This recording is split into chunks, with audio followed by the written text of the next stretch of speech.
All right. We're live. We try to do that commercial thing, and I think it went well. Yes, thank you. We're getting it together. We're getting it together. We're working it, honey. We're working it. So thank you so much for coming back to our show. Our Nikki Grant it's here, your co-host, and Sandra Sheffer. So we are back with our series of meeting the District 20 candidates that qualified to be in the primary that's coming up in November. So we've met with several, and this is another candidate, Elvin J. Dowling. I'm hoping I'm pronouncing it correctly. You are. Oh, great. Awesome. And so we're going to continue on with our questions. I know that, we've spoken to a couple of people, and, we've even been featured on an article from Red Broward. Thank you so much, Red Broward. We, peace out. And so you may think that we have like a hot seat over here, but we don't. We just asking questions that everybody has questions, and we want the people to know. One of the reasons why I want to repeat this again, that Sandra and I started this show, is because of my frustration with the shooting of Ahmaud Arbery. And I was really upset about it, and talked to Sandra, who's my perfect sounding board. And she was like, talk to me, let's let it out. And then it was birthed out of that, because we want our people, Black people, our community, to be politically participate, to be politically knowledgeable, to be part of the process, to have a seat at the table. And so we're here, and we have this great opportunity to talk to candidates who are running for District 20, which is a diverse district, and a district that's left without representation since the great Alcee Hastings has passed away. And unfortunately, we have a governor who thinks that district doesn't deserve representation. And so we're still here trying to get this situated. And we wanted to talk to the candidates. So we did this, and we're happy to do it. I'm going to let my co-host introduce herself. And then we're going to read a little bit of Elvin Dowling's bio. And then we're going to go and allow him to talk and give his perspective. And then we're going to go into questions. All right. Good evening, everyone. We're back at it again. I'm Sandra Sheffer, one of your co-hosts of Race and Races, and I'm also the president of the Democratic Women's Club of Greater Broward. I'm not here in that capacity today. I'm here as a co-host of Race and Races, and we have the pleasure this evening of speaking with Reverend Elvin Dowling. He's one of the candidates out of Palm Beach County that's running for this seat, right? Because one of the things people tend to forget is that former Rep. Alcee, with his passing, not only were people in Broward County that were affected, he had a lot of support in Palm Beach County. And Elvin is one of the, I think it's about three of you out of Palm Beach. I believe Amari Hardy is out of Palm Beach, and Priscilla Taylor is out of Palm Beach. Most of the candidates are from Broward, but Palm Beach is very much a part of this race. And we also need to reach out to that particular audience and let them, be informed of who their options are for this particular seats. There is a libertarian who we're supposed to speak, that's in the race, that we're supposed to speak with next week. We have two more of the Democratic candidates we're going to speak with, and they all bring something different to the table, right? Some of the interviews where, it seemed like we all had a good time. We were getting along. The candidates answer the question, and we had a couple of them that were a little intense. I've had the pleasure of seeing Reverend Dowling on another forum. I believe it's going to be a very pleasant interview, because he's had a very pleasant disposition. I concur. On occasions where we've seen him, so I don't think there's no reason for us to, be afraid of what this conversation will turn into. We're all friends. Yeah. All right. Thank you. Because it's like, it's just been a range, and, yes. And that Red Broward article that my co-host Darnique was talking about. We didn't make that paper for the wrong reasons. I believe that candidate made that paper for all of the wrong reasons. And we're not here to have any of those moments. We're really just here to give people an opportunity in order for them to develop their platform. Because I've seen them on other panels, and one of the things, like, I don't think they have enough time to fully answer the question. So that's why we provide this space. And that's really what it's about, and nothing more than that. Absolutely. All right. So let me go into reading Mr. Dowling's bio. Elvin Dowling is an award-winning author, activist and architect of change, who is proud native of West Palm Beach, Florida, a staunch advocate of educating future generations of leaders by equipping them with the resources and skills they need to be productive members of society. Elvin has worked to elevate the lives of the least of these with unsatiable, you know, I have problems with words, right? Unassailable. What? Unassailable. Unassailable, honey. I'm going to look that up. Okay. I'm not too ashamed to say, well, I don't know a word, honey. That's when people realize that we're foreigners, right? Like that English isn't our first language. Is like when we have to say certain words in English and it doesn't come out. I'm like, yeah, that's the accent. And that's the foreign part of me. Blame the Haitian in me, okay? Yeah, that's when the foreign part shows up. There you go. In 2014 and again, in 2014 and again in 2015, Elvin has successfully in securing 2 separate grants for $1 million each to conduct mentoring activities for 2,200 at-risk youth in 30 cities as part of President Barack Obama's My Brother's Keeper initiative. I love that. Power to you. And I'm not gonna say your whole thing because I want you to be able to talk more about it. But we're going to send it over to you and give you an opportunity to tell people a little bit more about you, where you come from, what you stand for, and then we'll go into questions. Awesome. Well, thank you very much for having me this evening. I'm just peacock proud and high and happy to be joining Race and the Races. It's interesting you were talking about how this show was birthed because I had a very similar experience many years ago after the murder of Trayvon Martin and Michael Brown. I found myself sort of screaming at the TV and using unreverential language, if you will. And I said, somebody's got to do something. And my wife said, well, apparently that somebody is you. And so I ended up writing this book, Still Invisible. I did not start out to write a 530-page tome on what it means to be a Black man in America, but it's a long story. But it started just like that. I grew up on the corner of Palm Beach Lakes Boulevard and Tamarind Avenue in West Palm Beach, which if you've ever been to the corner of Palm Beach Lakes Boulevard and West Palm Beach and Tamarind Avenue in West Palm Beach, most people would say run. But it's a community that I love.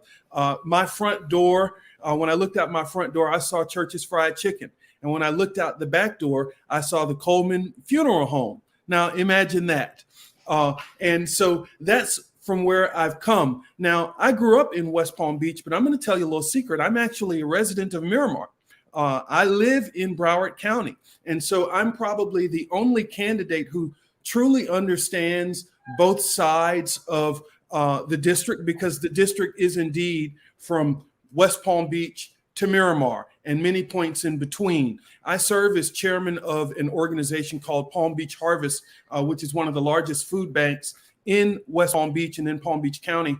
And when COVID hit, we were able to feed more than 2 million people. Since then, nearly about 20 million pounds of food. But I've been a resident of Miramar in Broward County for the last decade.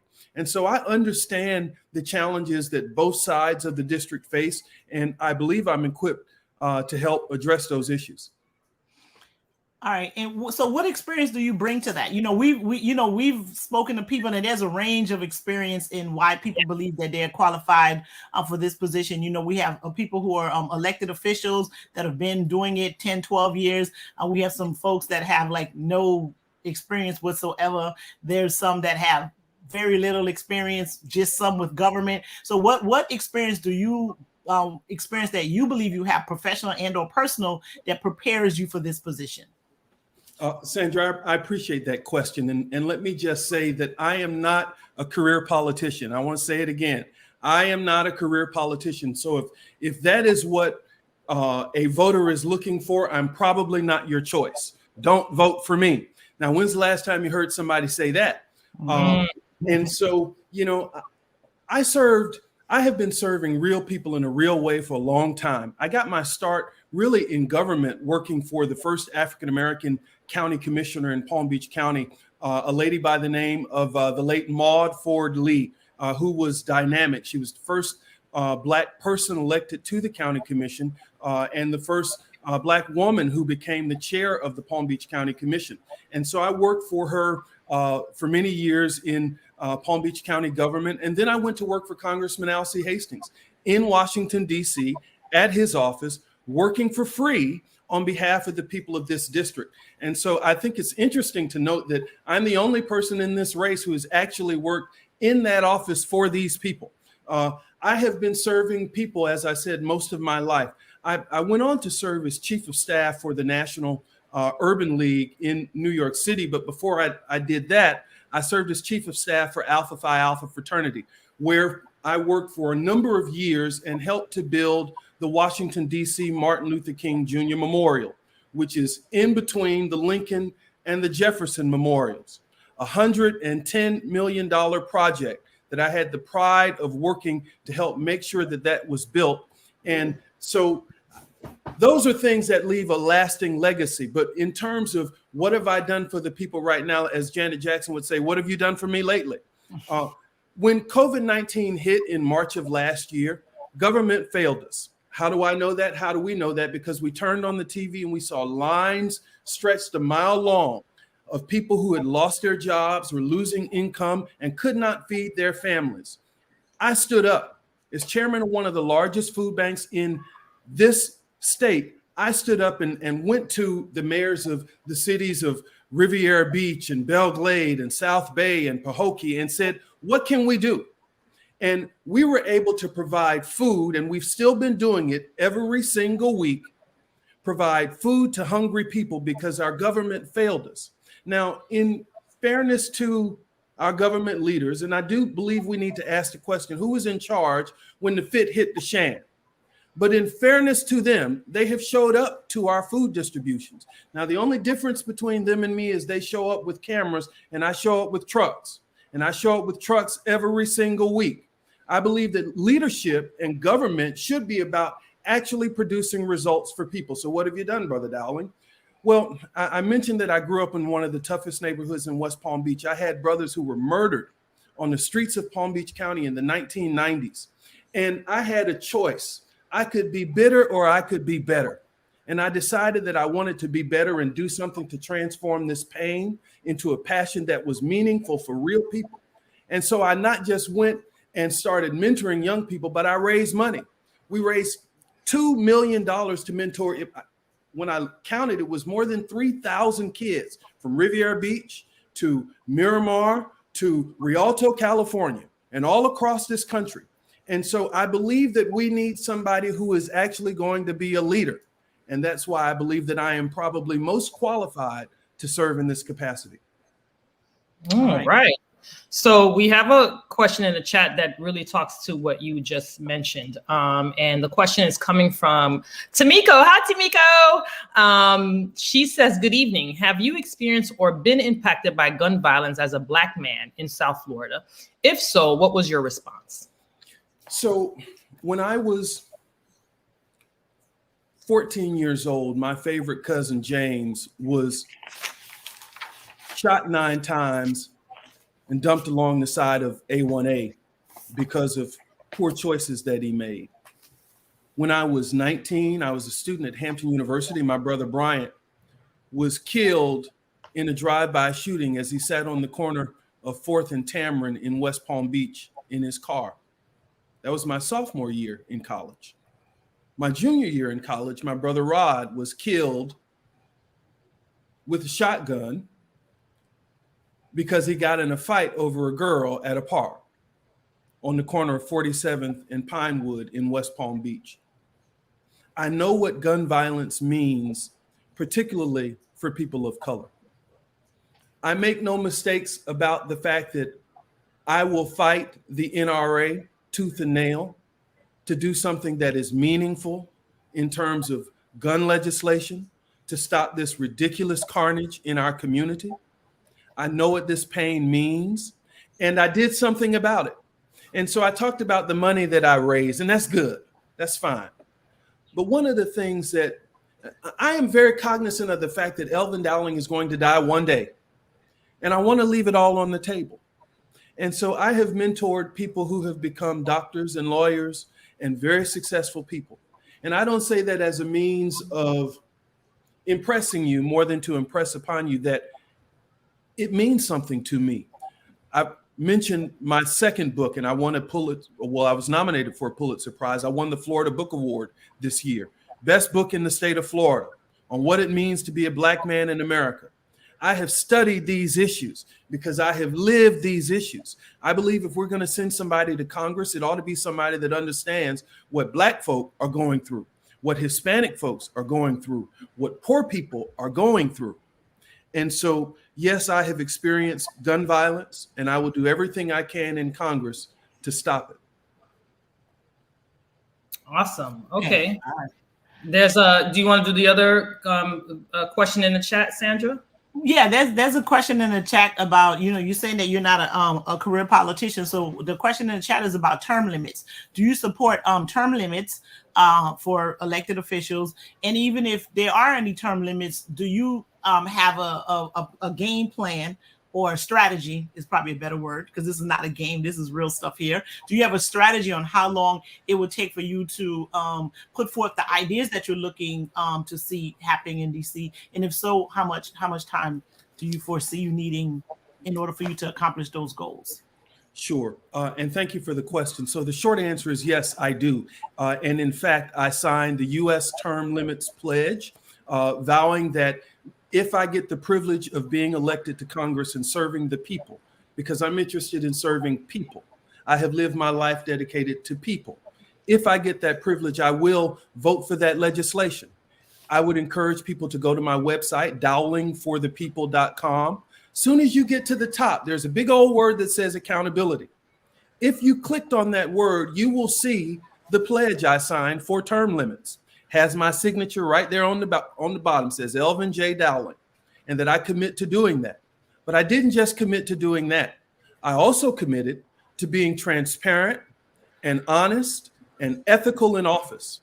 Why is that important? Because I'm tired, and I believe people are tired of crooks in our offices, in public office. And so what do I want to do about it? Well, the first thing I'm going to do is not accept corporate PACs. And that's sort of the cliche thing that people say, but I'm not taking any of their dirty money. We've got people in this race who have almost never filed FEC reports. Like when you pull up their name and you pull up, and these are folk who've run for office before, they know better. And you pull up their name and it says, not filed late, failure to report, failure to report, failure to report, failure to report, failure to report, failure to report, failure to report, failure to report, failure to report 9 times in 11 cycles. Got more money. Okay, what is the significance? I'm sorry, I didn't mean to cut you off, but what is the significance of a person not filing their reports? What difference does that make? Because you ought to know. Don't understand. Yes. Because people ought to know who is behind their candidates and where this money is coming from. And not just people ought to know, but it's the law. And as a federal candidate, we are supposed to file FEC reports to tell where we get our money from, to tell who has contributed to our campaigns. We're not just that, we're also supposed to file financial disclosure reports. There's no excuse for not telling us where your money comes from. Well, Mr. Dowling, do you practice what you preach? Yes, I do. Glad you asked that question. Go to my website, Dowling for the People. Click on accountability. You will see my financial disclosure form. You will see my FEC report. You will see my pledge for term limits. Look. And so are you saying, and I don't mean to cut you. So are you saying when those who don't file, are you saying that shows the other candidate's character by not being transparent? And are you saying that you are transparent and you will always be that way? Is that what you're trying to say? What I'm saying is that to be a congressman or woman means more than just to wear a pin. It requires intrinsic qualities developed deep within. It calls for character and commitment. Words sometimes used in vain. It means an honest devotion, not anticipation of personal gain. And so if we're going to be committed to this office, you ought to tell us who you are. Tell us where your resources come from. The law requires it. The people require it. Let me just say this. Everybody you have talked to and everybody you will talk to who's running for this office will tell you, I support the For the People Act. If you haven't asked the question, go back to the other forums, because they all say, I support the For the People Act. Well, what does the For the People Act say? It says that you should tell us where your money comes from. You should fill out your FEC forms. You should fill out your disclosure forms. That's what the For the People Act is, and it bars the dark money. Listen, I drive around this district. I see all of these signs. We don't know where the money comes from. They're not filing disclosures. You ought to be concerned about that. There's a reason why there is a movement to end dark money, not just in politics, but in the way we govern this country, because Americans have had enough. And look, I do have a cost. I'll be honest, but what I have has been paid with a cost, and I am unbought and unbossed. And you can't buy my vote with promises that, one, everybody knows you can't keep, and money that we don't know where it comes from. I have a problem with that, and I will fight against that in Congress. Well, I'm still talking on that same subject. Another comment here. Ms. Rose says, are you saying that they don't file because they don't want to expose their financial support, where their financial support comes from? And on another note, what is the penalty for not filing? Does a bear poop in the woods? Does a fat man fart? Yes, that is exactly what I'm saying. And I apologize. Look, I'm from the country and I'm a little slow, so y'all got to excuse me. But the short answer is yes. That's exactly what I'm saying. And the penalty right now is not enough. That's why there is the For the People Act, HR 4, because the penalty is not enough. And so we want to strengthen the penalties for that kind of behavior. If you don't, look, fool me once, shame on me. Fool me twice, shame on you. But at some point, or however that goes, at some point, when you get to 9, 10 times, I do believe that this is not forgetfulness, nor is this a mistake. There is an intent to not tell us where your resources are coming from. There is a pattern and practice of behavior. And I believe that it's time that we stop that in our politics. People deserve more. They deserve a member of Congress who is actually going to stand up and represent people. I've been doing that my entire life. I was chief of staff of one of the largest civil rights organizations in America. I fought to help 436,000 people have access to good jobs, economic development opportunities. I want to do that in Congress if the people give me the opportunity to serve. Okay. He said a lot. All right, so I want to shift the focus to education, even though I believe that you've been talking about that the whole time, particularly when you said you were mentoring young men. Young men that you've mentored are now doctors, lawyers, and all different types of professionals. So there's a couple different conversations about education that's flowing through the government right now.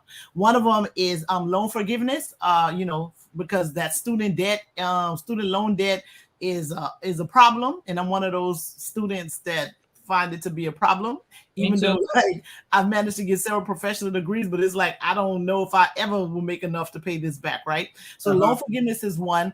There's also a conversation about free college, right? For undergraduate degrees. And then the third point that I want to make, because this is about education on all different levels. When I went to school, we used to have trades in schools. Like you could learn, they had home economics. You could learn like sewing. The boys could learn like carpentry. Girls now if they want to, wood shop. And I learned how to type in 7th grade because they thought all I was going to be was a secretary. It ended up being extremely helpful when I got to college because I had to type up my papers. So I appreciate that skill set. So the question, education, what about bringing trades back into school? Like, is that something you think would be helpful? And if so, how would you do that? What's your position on free college, undergraduate degrees for all Americans? And what about a conversation about a loan forgiveness program? Well, loan forgiveness, yes.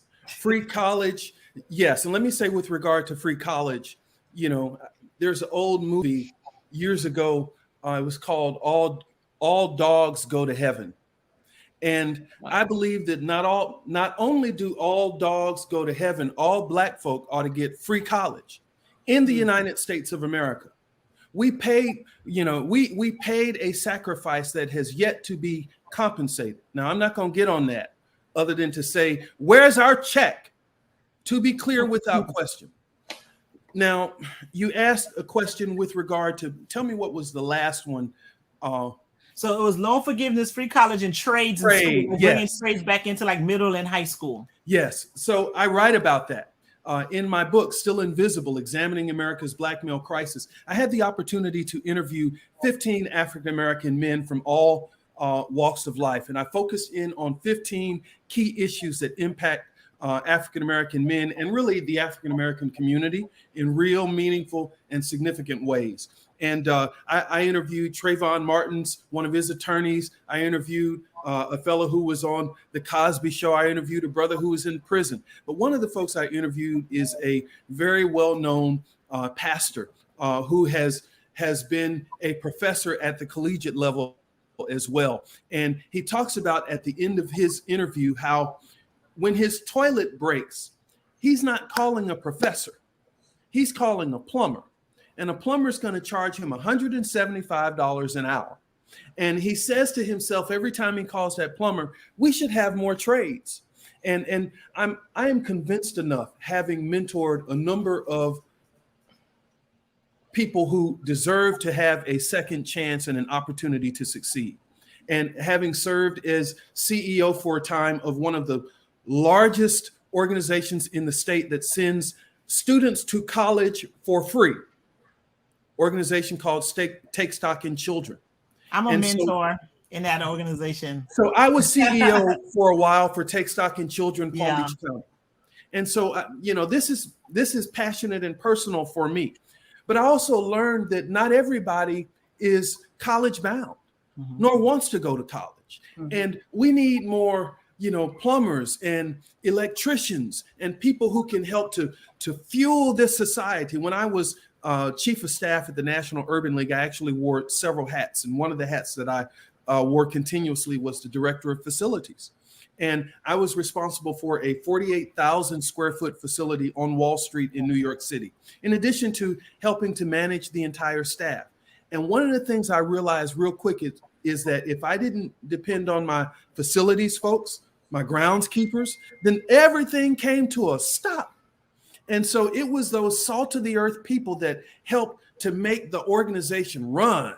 And so I want to invest in that. One of the things that I've campaigned on, and I'll just say this and stop talking, is this idea that we can combat crime in our community by investing in young people, by putting dollars into mentoring programs that's going to help them to succeed, into STEAM programs, but also into trade programs that our kids can use to develop to become productive members of society. So that's my thought on that.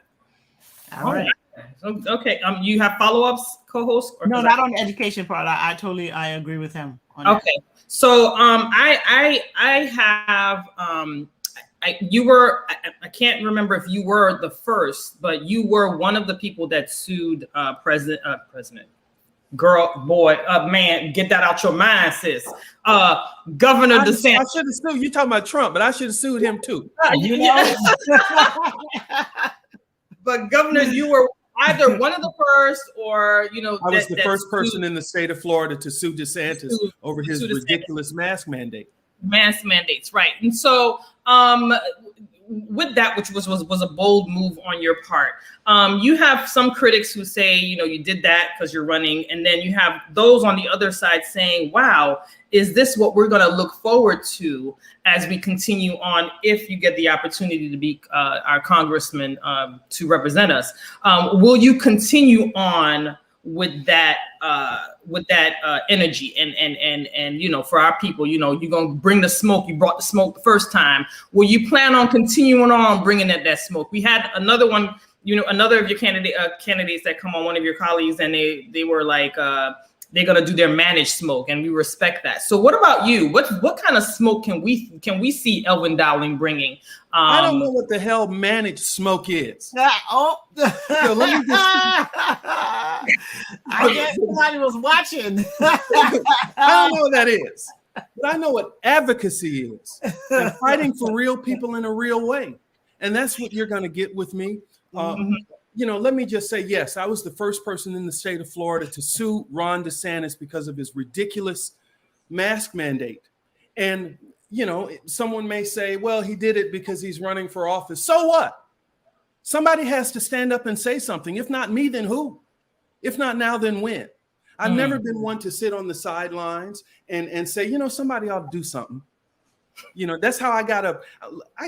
I want, this book is, and I'm not trying to sell books, so let me put it down. But sell your book. The work is now. Sell your book. Sell your book.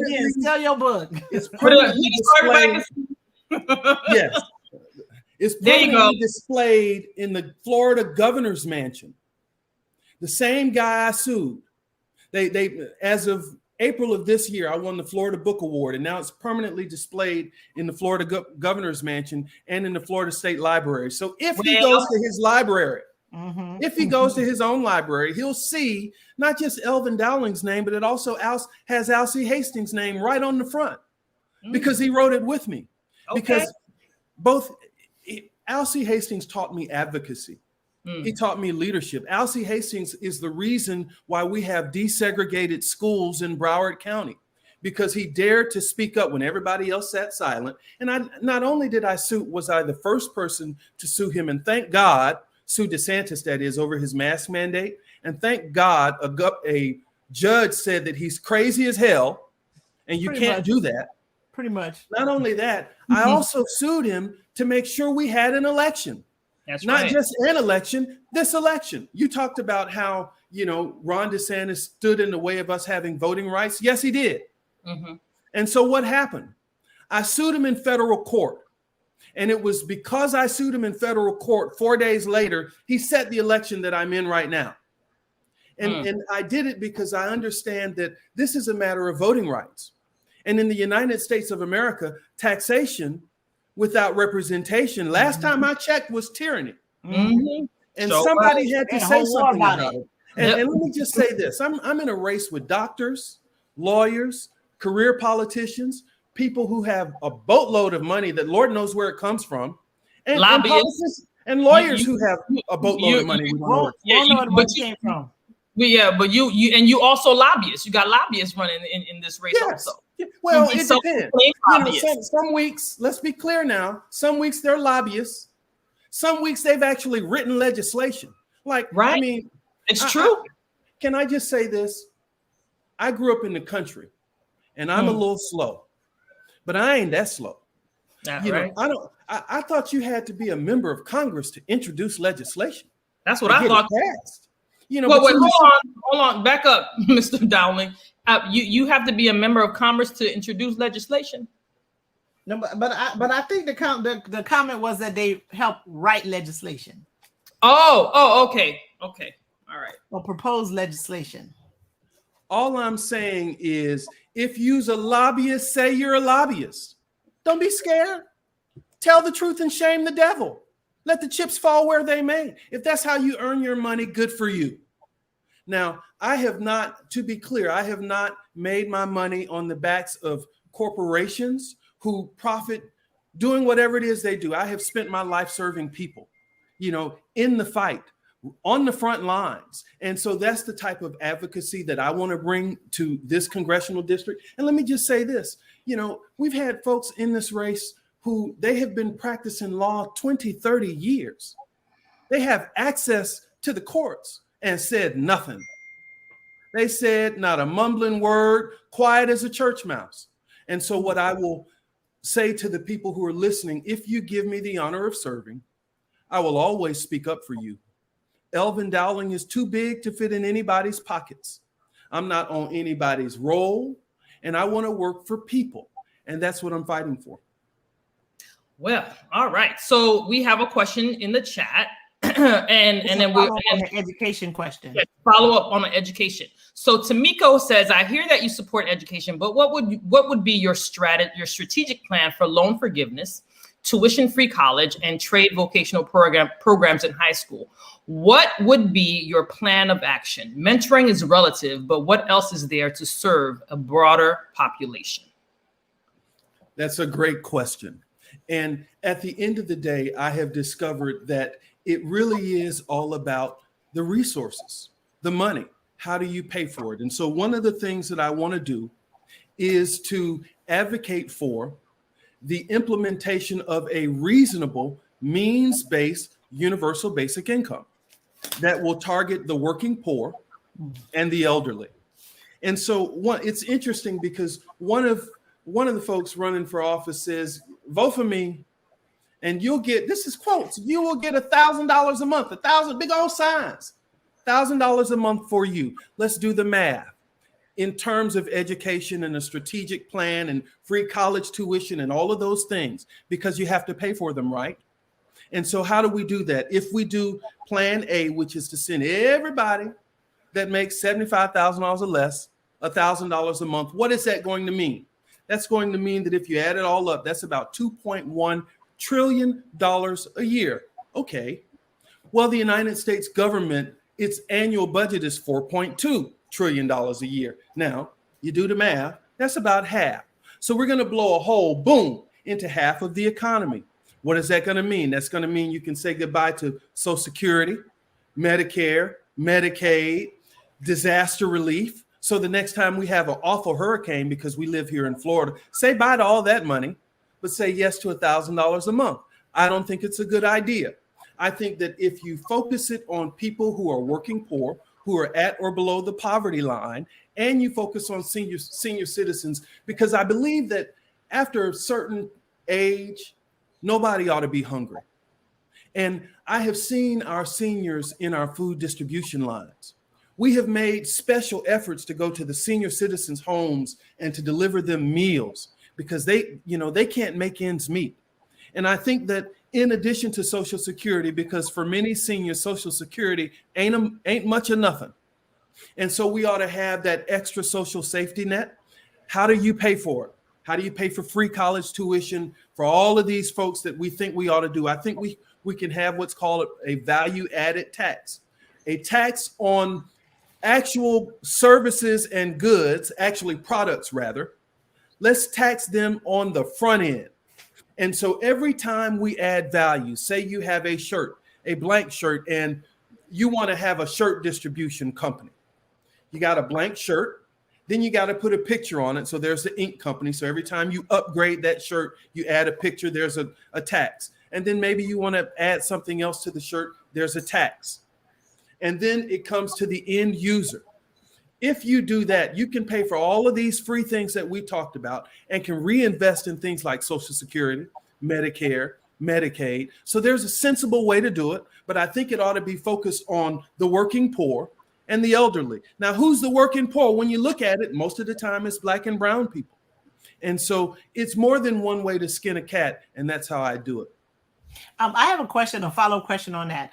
So it's always about where the money come from, but we managed to spend money on a war for like 20 years, right? The president has made a hardline decision. All of the Americans that were there are out of Afghanistan right now.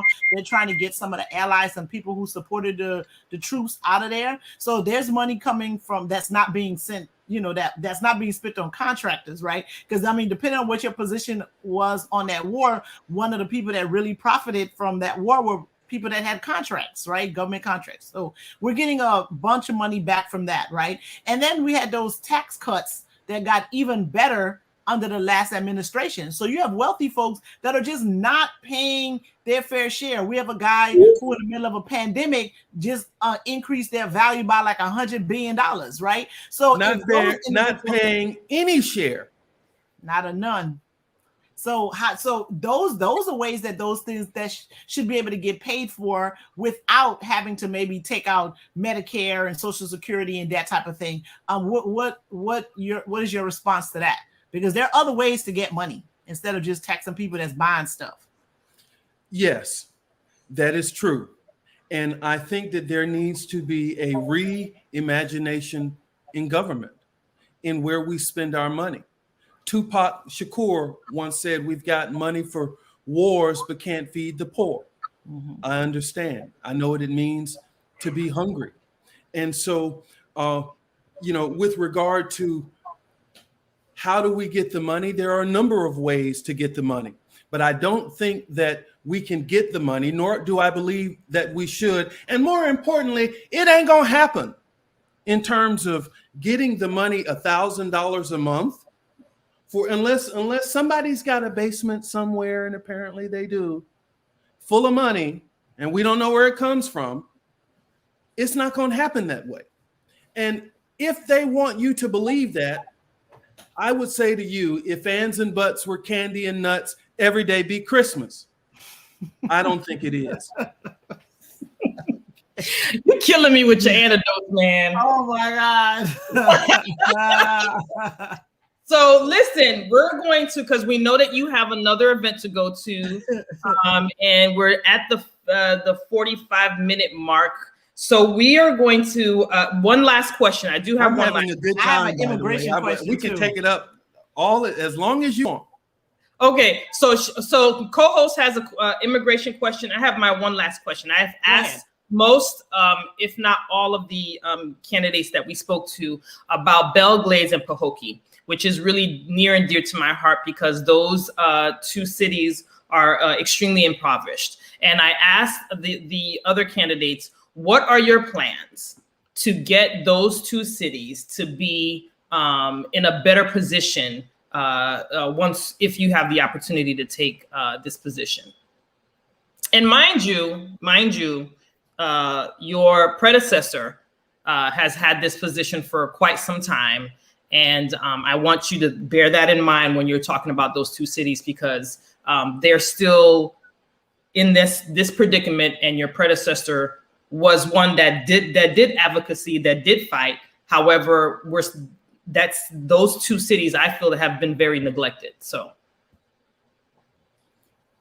thank you for that question. Mm-hmm. And let me just say that the Glades holds a place that is near and dear to my heart. Belle Glade, South Bay, Pahokee. And how they go, I go. How they go, we go. Everybody talks about how important the Glades is. I get elected, I'm gonna make sure the Glades is right up front. But a good indicator of where people are or where they will be is where they've been. And I have spent a lot of time in the Glades, long before there was a race to fill a vacant seat left by a man who was like a father to me, who can never be replaced. When they needed meals for senior citizens in Pahokee, at one of the larger senior citizen centers, I met with Reverend James White, and we made sure that 500 meals a week went out to our seniors because somebody had to do something. When COVID hit, I met with Mayor Babb, I met with Mayor Wilson, I met with the mayor of Pahokee. I met with all of them and said, what do you need? They said, we need food. I mentioned that we've been able to provide 20 million pounds of food, but almost half of it has gone to the Glades. And it went to the Glades because I made a phone call. And I have shown up in the Glades every single week for 16 months. And so when people talk about, I love the Glades, I love the Glades, it's put up or shut up. Because, and let me just be honest, I'm from the corner of Palm Beach Lakes Boulevard and Tamarind in West Palm Beach, but I live in a gated neighborhood in Miramar. And Miramar is a beautiful city.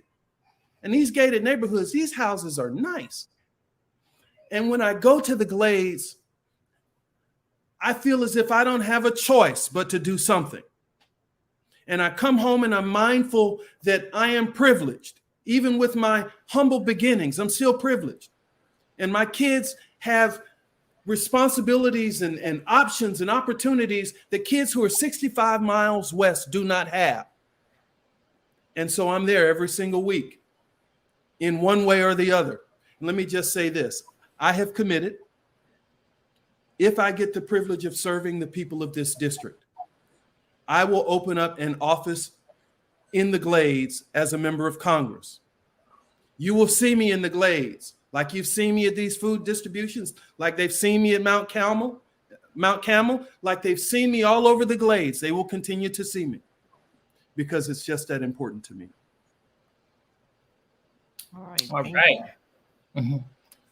All right, co-host, your question. Yeah, so I have a question on immigration. That's going to be another issue that should be dealt with, that I believe should be dealt with at least during this administration, because there've been talk of some sort of program to allow undocumented folks to have lawful status in the United States. The last time something happened was when Bill Clinton was in office right before he left, right? So we're talking over 20 years ago.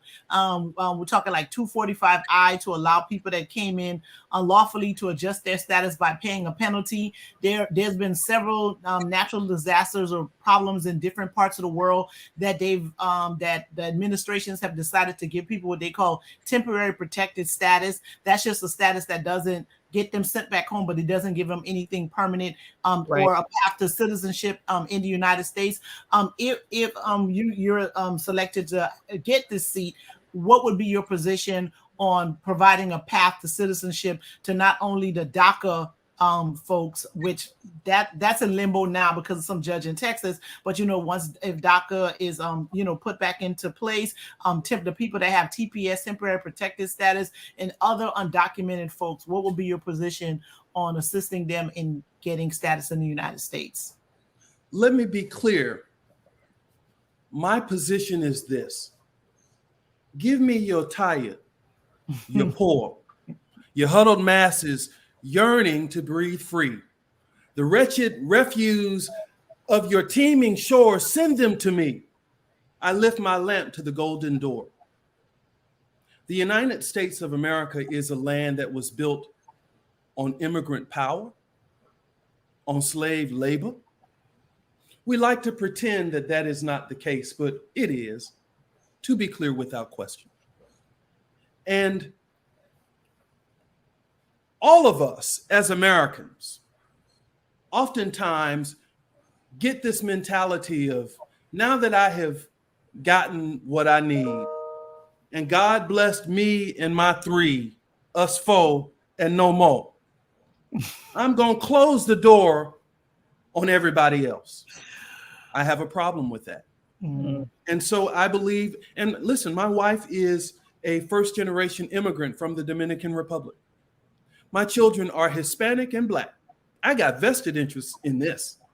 Mm-hmm. And so, I got cousins who, on my wife's side, they need all the protections that everybody else needs. And they pay taxes like everybody else.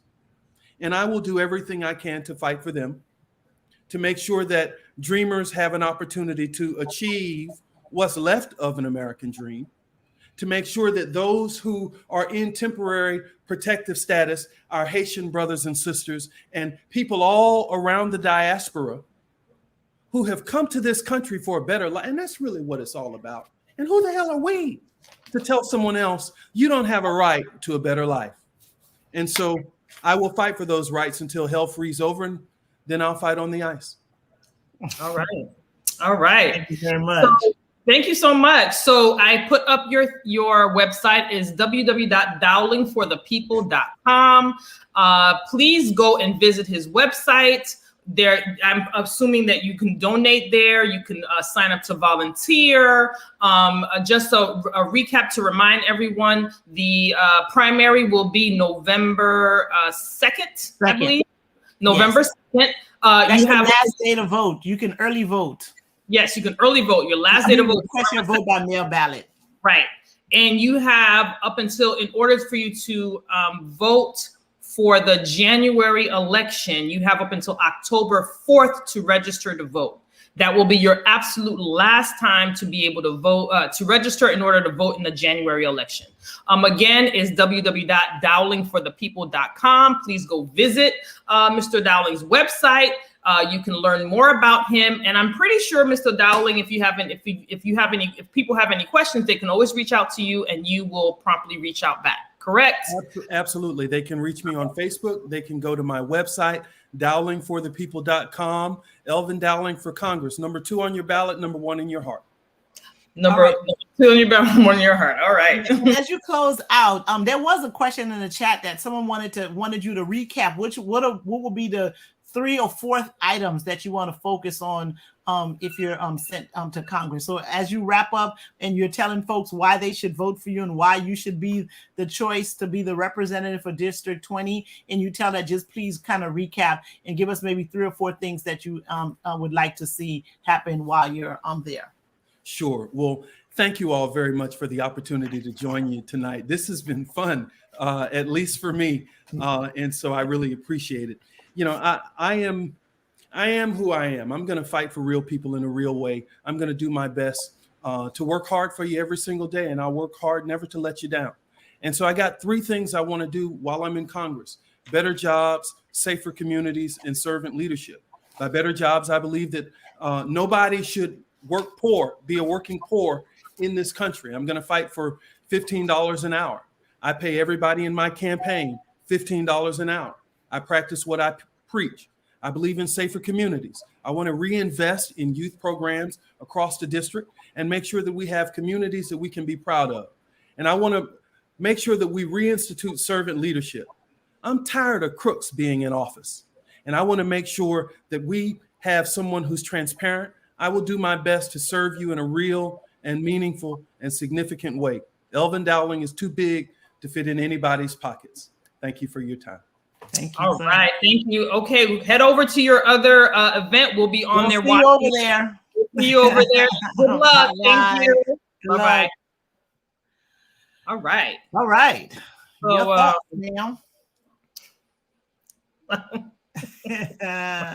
listen, I think he talked about everybody. He ain't call no names, but not only did he talk about we know he talked about almost everybody. I don't think he talk about everybody, sis, but I think he took a piece of everybody's stuff for his stuff. Well, I mean, the issues are going to be pretty much the same. A lot of the answers should probably sound the same because it's all about a particular issue. So that part I'm not surprised about, because it's like, it's going to be about education, immigration, when you think about it, universal basic income, free colleges. I mean, these are the issues that are going on. He talked a little bit about like police reform. He did some voting conversation, even though, we didn't specifically talk about the John Lewis bill and the George Floyd bill, but he did bring that up in the conversation. But my takeaway was, he was talking about everybody. He was. Pretty much. Yeah. I don't know. I mean, I guess you can do that, but I think more you stand on your record. And he did continue to repeat the things that he's done, being chief of staff of the National Urban League, chief of staff of the National, it was more like a compare and contrast. So even though we know that he's talking about everybody, but he was talking about everybody in comparison to himself. That's what I got out of that. he did that too. And but his little anecdotes are funny. Yeah, he was funny. I laughed a little more, more than I don't know if he really answered the questions per se, but he does get a B for effort. So he answered the question to the extent that he wanted to answer, and then he talked about what he wanted to talk about. So, Yeah, I disagree with that, but okay. I'm saying, like, in the answer, he started talking about what he wanted to talk about, but he did kind of answer.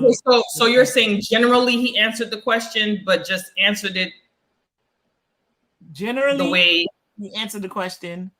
With some detail, not a lot. And then he got the quotes. And, adages and. All right. And listen, hey, I mean, shoot your shot. Shoot your shot. That's all. That's all. We are not dream killers.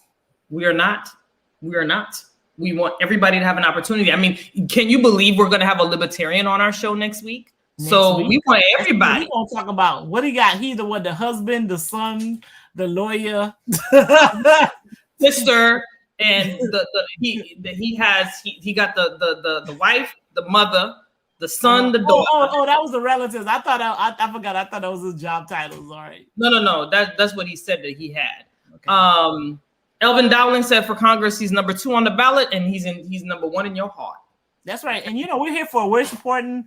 We're here to provide the information for everybody to know. The candidates that are out there. I believe he was pleasant enough. He answered, I think so too. But then he did, say some things that not that he said anything that was bad, but he answered the question. Then he kind of spoke on the things that he just spoke about his experience. He spoke about. And he also stated that these things were facts; they were out there, and so I mean, he did talk about folks, and I mean, it's stuff. It is stuff that's out there. It is. I mean, it is what it is. I thought it was a pleasant interview. I thought that, in my opinion, he presented well. Like he spoke well. He seems to understand some of the issues. Big to fit in anybody's pocket, and I think that's important for people to see and understand that. I think he was really driving home transparency. What appeared to me was that he was pushing transparency. Mm-hmm. I mean, listen, it's a crowded race, and everybody has to be able. Everybody have to be able to say what things. So we will also have. We've confirmed Miss Representative Taylor coming to see us tomorrow. Yeah, we've I guess she's asking for her. Somebody gave us a message. Taylor's coming to see us tomorrow, and then the next day we're going to have Barbara Sharif, Commissioner Barbara Sharif, Dr. Barbara Sharif, and then the following week we will have a libertarian coming to talk. Thurston still has not agreed to speak with us. So when we're trying to reach out. Yes, we're trying to reach out. Hopefully, we'll get him to be to round out our candidate series. Everybody else spoke to us. We can't find Imran Siddiqui, but I don't think nobody can find that person. Can't find him at all. I don't know Imran no more. And he's never been on any forum, so it's always been just the 11, and I, just can't find him. If you did he get signatures or did he pay? I don't know. I think he got signatures. Who has not agreed to speak? Perry Thurston has not agreed to speak. I've reached out to him though. I'm gonna give him. We've even sent smoke signals. And so we did that, but we did contact the offices. We did contact all of the offices, all of the phone numbers we had, and we even put in a phone call. So we're just waiting to see. But if you wanted to hear from Perry Thurston, Suzette Speaks did have an interview Let's Talk Justice on the Let's Talk Justice page. Okay, go on the Let's Talk Justice page, and you will see a recent interview as of, I think it was Saturday. Full interview, Yes, with a pair, just him by himself. So if you want to have an opportunity to listen to him, you can go on the, what is it, Justice Speaks? Let's Talk Justice. Let's Talk Justice with Suzette Speaks. She interviewed him. She's on Facebook and YouTube. Yep, she's on Facebook and YouTube. So go and see her video because he was on there. Hopefully we'll get him on, but if not, you'll have an opportunity to see him through. Suzette did a very great job, and we kind of were in there. We was in the chats asking questions. We was in the comments. We couldn't get them. We had to be some of our questions answered. We had to get some of our answers. Yeah, we was in the chat asking. We was in the chat. We do, and we was helping. Yeah, she did a great job, but we got some questions. We put some questions in the chat. She did. She allowed a lot of people to, even if they had conflicting views, she allowed everybody to ask a question. So that's what she did. Well, you know what? We're gonna sign on off. Y'all a mess. In a good way. Well, you gotta be in it to win it. You know what I'm saying? We just here for people. We just here for the people. As they say, that information. As they said on the what was the article that picked up our thing? Red Broward. Red Broward, we have to be there for the people. Red Broward said that we came and we were scolded. That's what they came to do.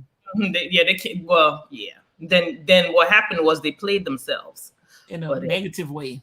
In a negative way. Took a snippet of our video, took like 45 seconds of it, and just they put you on blast, bruh. But anyway, we were trying to be patient, like we do with everybody. And it is what it is. And when I ask a question because I want to learn, not because I'm trying to be shady. Okay, because I think people think I'm trying to be shady. When I asked Elvin Dowling about being in Congress to present a thing or whatever, I honestly thought that people from outside can help. I didn't know that you had to be there to present it. So the reason why, to be fair, her point was that she drafted legislation. So their lobbyists, they do draft legislation that they provide to the people that they're funding to present.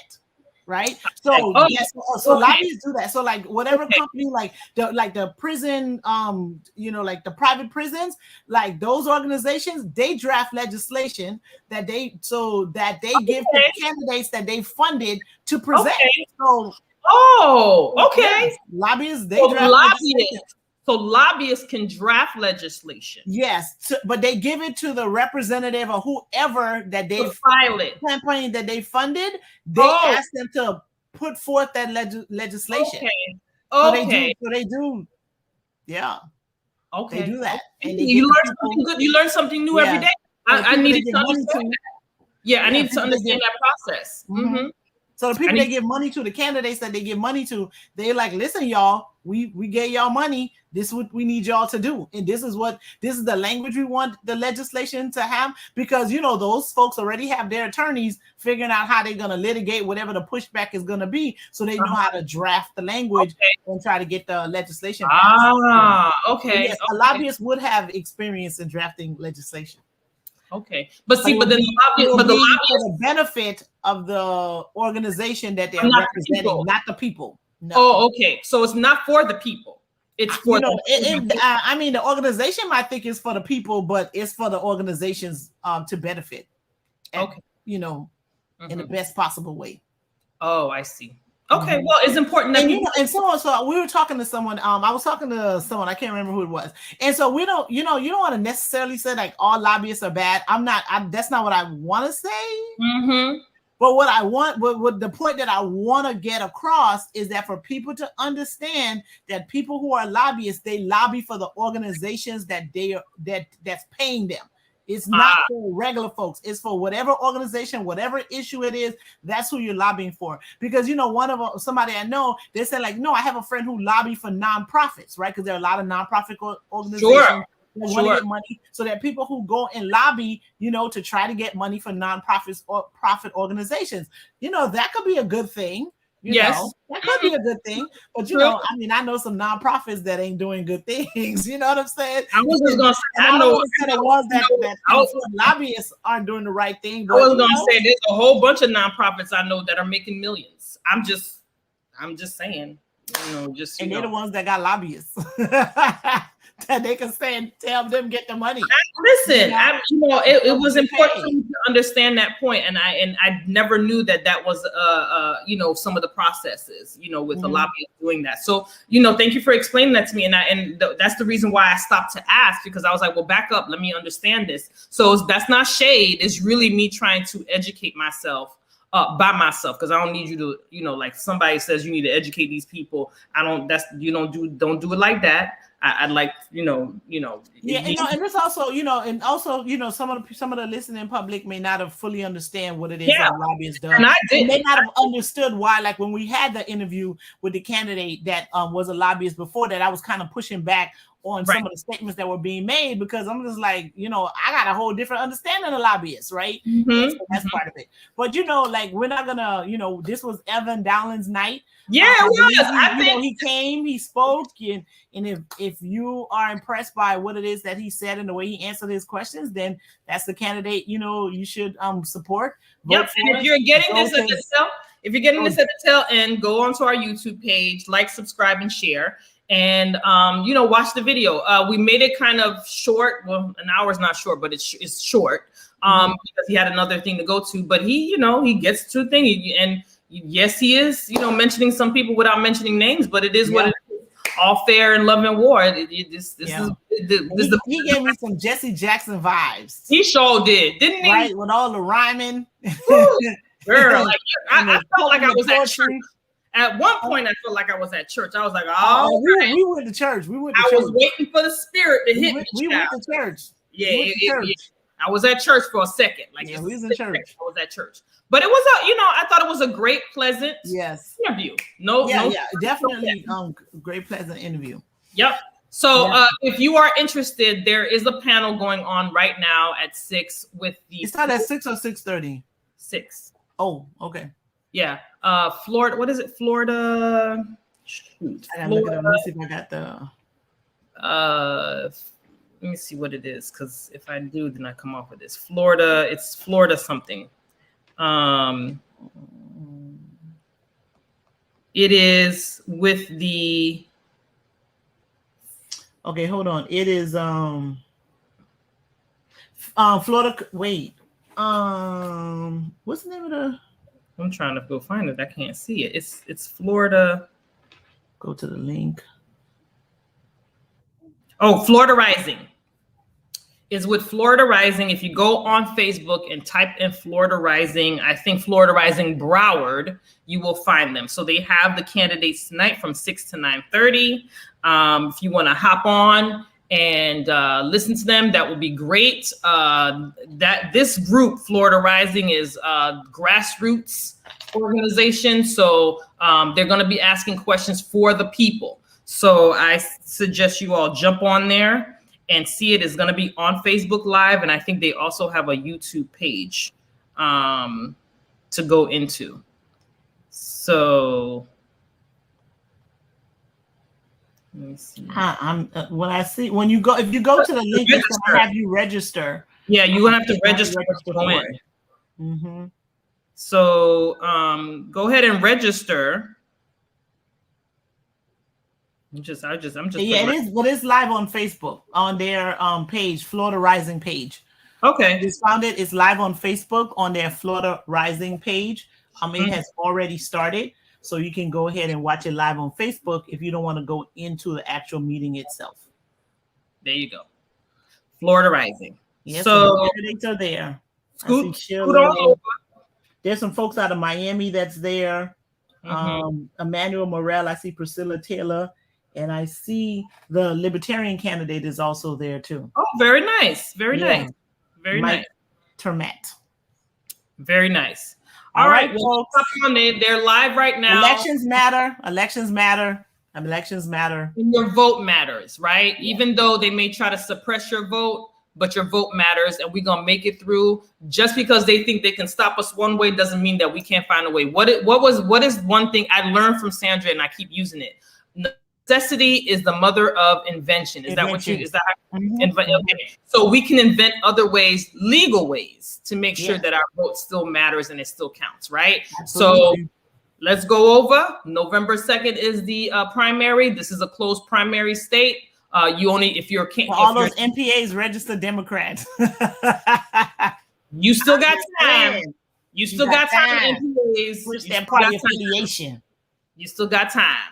All right, so we'll see you guys on the flip side tomorrow. We'll have Priscilla Taylor coming. Priscilla Taylor. The following day, Commissioner Sharif. Dr. Barbara Sharif. Commissioner First female mayor of Broward County. Yes, we'll have her. And then if we don't hear from Thurston's people, we'll round out our series of candidates with the Libertarian. Mike Termet. I don't know if we're saying it right. I'm going to go with that for now. Okay, Mike Termet. Okay. All right, then. All right. Bye, y'all. See you tomorrow. Okay, bye. 5 o'clock.